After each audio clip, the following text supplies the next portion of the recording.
Call an ambulance. Hurry up, you moron. My husband, who always rubbed me the wrong way, collapsed on the floor in a greasy sweat. The paramedics arrived immediately. They quickly checked my husband's condition and put him on a stretcher.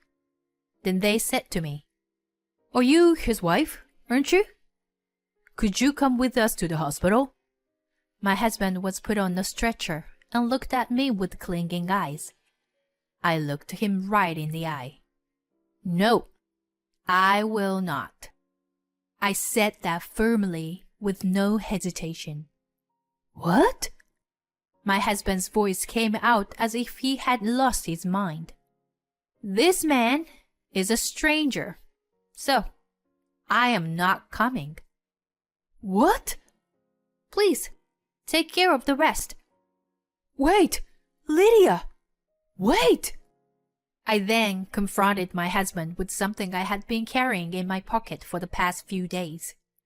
The moment he saw it, his face turned even paler. "How dare you treat me like a slave all these years? This is my revenge. I will never forgive you." My name is Lydia. I'm a 36-year-old housewife. I live in a rented apartment with my husband Caleb. I was introduced to Caleb by a colleague at work when I was still working as a full-time employee. My colleague had a lot of friends, and I was often invited to parties. I am more of an introvert and I like to watch movies or cook by myself. I was not comfortable with large group activities, so I kept turning them down. One time, a colleague invited me to come to a barbecue with his friends. At first, I refused as usual, but my colleague insisted and I ended up participating. On the day of the barbecue, there were just so many people there. One of them was Caleb, who later became my husband. I was having a drink at a little distance from the group of people who were having a good time. Then, a colleague of mine came with Caleb. According to my colleague, he wanted to let us meet each other for the simple reason that we seemed to have similar interests. I was surprised at the suddenness, but Caleb started talking to me. He was nicely tanned and was clearly an outdoorsy type. When I actually talked to him, I found him to be sociable and humorous. I had thought that Caleb and I, who prefer to be alone and are indoor people, would not get along. But as we talked, we found out that we had common interests, just as my colleague had said, and we hit it off right away. We exchanged contact information on the spot, and we even made plans to meet up on our next day off. We went out for dinner and shopping several times, and we ended up dating. After several years of dating, Caleb proposed to me and we got married. Caleb had always been kind to me, even before we started dating. He was the ideal man to take me out of my indoor lifestyle. That didn't change after we got married. But over the past few years, he started to do and say things that made me feel a little uncomfortable. I quit my job and became a housewife because Caleb himself wanted me to. However, he often makes sarcastic remarks about it. For example, when I got sick and was late cooking dinner, "I'm home, Lydia." "Hey, why my dinner isn't ready yet?" "Hi, sorry, I was sick today. I had a rest earlier and I couldn't get up. Can you go take a bath first?" "Huh? What's that? You're a housewife. You should at least take care of the meal." Caleb never worried about my health, which made me very sad. Another time, "Hey, Caleb, there is a reunion coming up in my hometown. I'll finish my chores. So, can I go?" "Suit yourself." "Well, Being a stay-at-home wife is great, you know. I envy you, Lydia. You get to play around with the money your husband makes. He's usually so nice to me, carrying my purse and bringing me flowers after work. But sometimes he acts like a jerk. I even thought that maybe he wanted me to work. So I suggested that I take a part-time job. But Caleb insisted that was not the case. In the end, I was still a full-time housewife. One day, one of Caleb's relatives called me out of the blue. I picked up the phone, feeling a little defensive. The relative on the other end of the line called my name in a panic. Caleb's mother has collapsed. I froze for a moment at the unexpected words. According to my relative, she had gone to visit my mother-in-law a few hours earlier. She found my mother-in-law lying in the yard. She called an ambulance, which rushed to the scene and took my mother-in-law to a general hospital. I prepared myself in a panic and ran out of the house. When I arrived at the hospital, I was told that her condition was still too unpredictable. As we were talking about this, Caleb came running in, out of breath. We moved to the hospital room to check on my mother-in-law. Sleeping in bed, my mother-in-law's body was covered with various tubes and it was painful to watch. "Mom!" my husband called out to her, but of course she did not respond. Caleb stayed in the hospital room for the rest of the day, and I decided to go home and get everything I needed for the hospital stay. After a while, my mother-in-law recovered enough to be able to sit up by herself. However, it is difficult to do anything without someone's help. I'm glad she's able to get up. I wonder if she will be able to walk again if she continued to do her physical therapy. When my mother-in-law's discharge date was approaching next week, I said this to Caleb. Then, he started to say something I didn't understand. "Oh yeah. Are you ready? We'll be leaving this house next week, so you'd better start packing our stuff." I couldn't understand what he meant. Caleb seemed annoyed, as if he didn't like my reaction. "We don't need this house, since we are going to live with my mom at my parents' house. You're still as damn as ever, aren't you? Does that mean I'm going to live with my mother-in-law after she gets out of the hospital? I never heard anything about that. What? Did you decide to move in together without talking to me? Have you already canceled the lease on this house?" When I said that, my husband became even more grumpy. "Of course, I've already canceled the lease. It's the right thing for us to do as a family, to live together and help her. Don't tell me you don't want to live with her, do you? I'm the one who makes our living, so I won't accept any complaints." He said so and went back to his room with deliberate footsteps. I never thought that Caleb would take such a hard-line approach. I can't believe he's canceling the lease on this apartment. I have no choice but to move out. I know he is worried about his mother, but this is too much. I sighed deeply. A few days passed, and suddenly I was living with my mother-in-law. I had never been a caregiver before, so everything was new to me. I had to spend most of my day feeding, bathing, and toileting for my mother-in-law.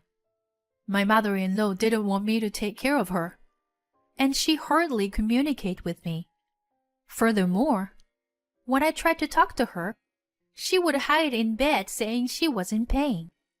When my mother-in-law was healthy, We didn't have a bad relationship. In fact, we sometimes exchanged the delicious-looking snacks we found at the department store. Perhaps she was too frail to care for others. On the other hand, my husband Caleb, who had forced us to move in together, rarely came home. After work, he would go out for drinks and come home in the morning. Even on his days off, he would find some reason to go out. When he comes home, all he does is play video games in his room. I decided to talk to Caleb while he was playing games. I know you can't avoid working overtime or drinking with your colleagues, but can't you at least help me take care of your mother when you are at home? Or, I would like you to help me with the housework.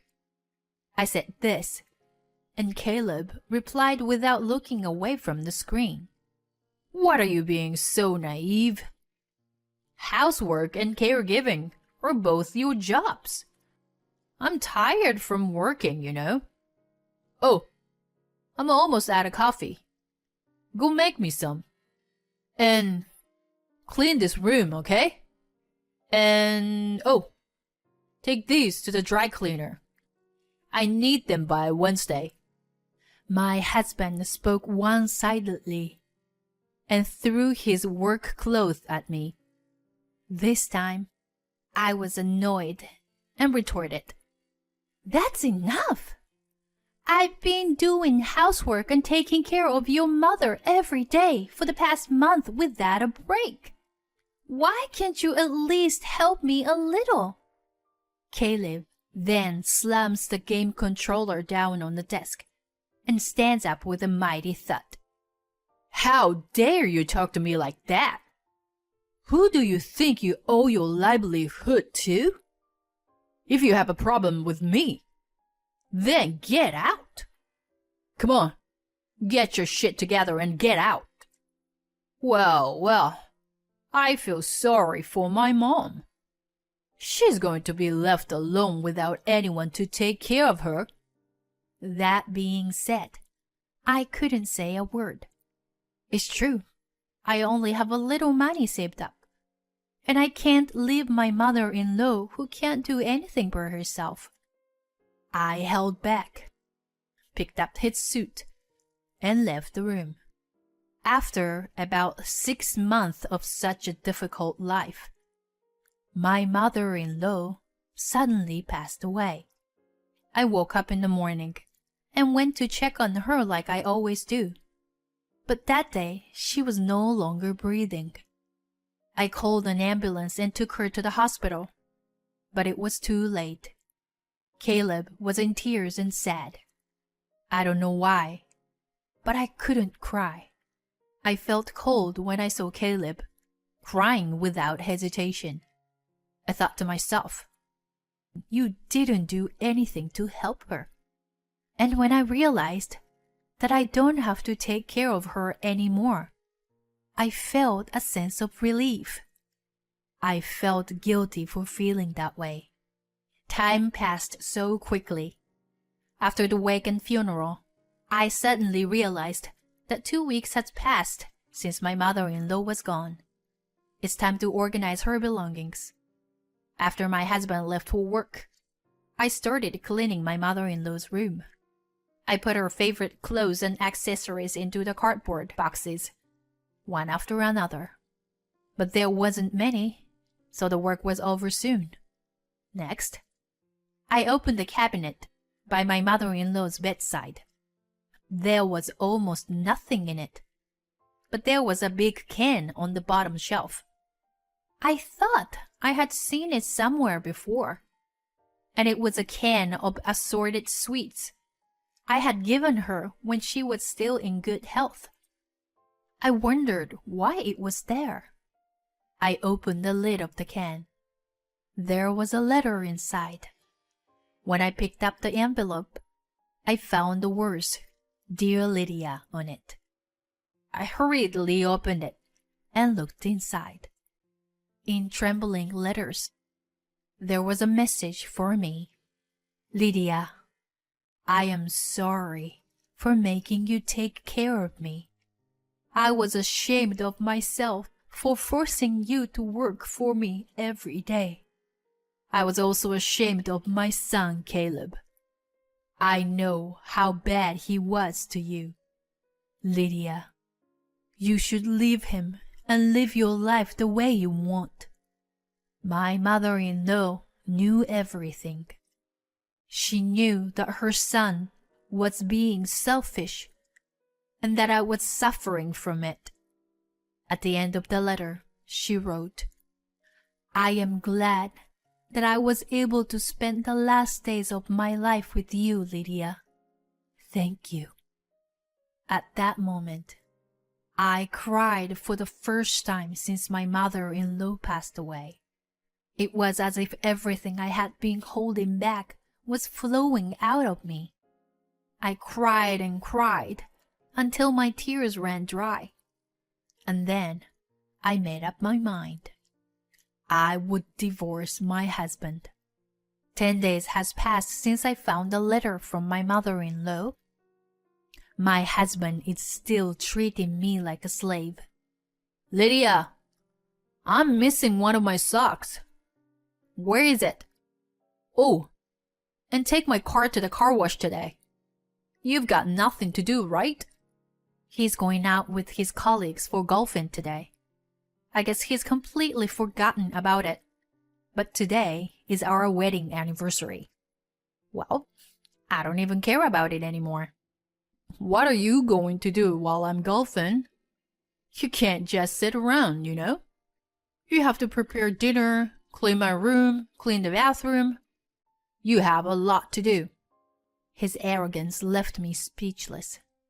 Hey, you hear me? Bring me my sock and a jacket. Hurry up, or I'll be late. At the moment, Caleb fell to the floor, clutching his stomach. He was in pain and sweating. He told me to call an ambulance as if he was trying to squeeze out the worst. I froze at the suddenness of the situation, and my husband yelled at me. Hurry up, you moron! You're really useless. Can't you even call an ambulance? Hearing these words, I became strangely calm. Then I called 911, and within minutes, an ambulance arrived with paramedics. The paramedics quickly assessed Caleb's condition and placed him on a stretcher. As they put him on a stretcher, Anne said to me, You are his wife, aren't you? Would you come with us to the hospital? Caleb looked at me with pleading eyes as he was placed on the stretcher. I looked him right in the eye and said, No, I will not. I said that firmly with no hesitation. What? Caleb's voice came out as if he had lost his mind.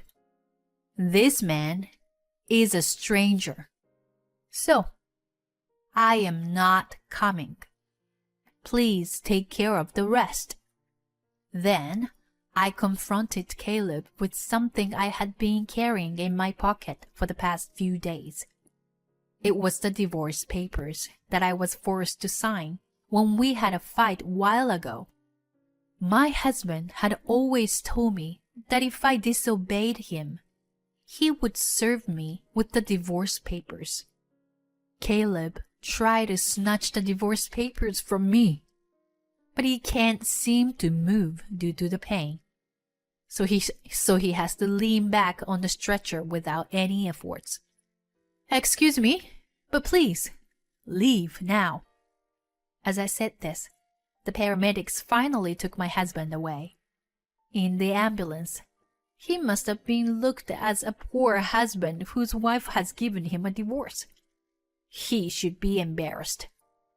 I watched the ambulance leave and then left the house. It took a long time, but the divorce papers were accepted, and the divorce was officially finalized. While Caleb was in the hospital for a week, I was busy packing my belongings and sending them to my parents' house. Then one day, I ran into Caleb when I was at the grocery store. "Lydia, please, don't do this to me. You love me, don't you? Please, don't leave me. I admit I've made some mistakes. You listened to me no matter what I said. So I just got carried away." The overbearing attitude he had a few months ago, it's gone, and he looks completely pathetic. "What are you talking about? The divorce is already finalized." "It's too late for you to act so fragile. Go ahead, live your life as you please." He didn't really think that I was going to divorce him, and he looked quite shocked. His hands were shaking and his face was turning pale.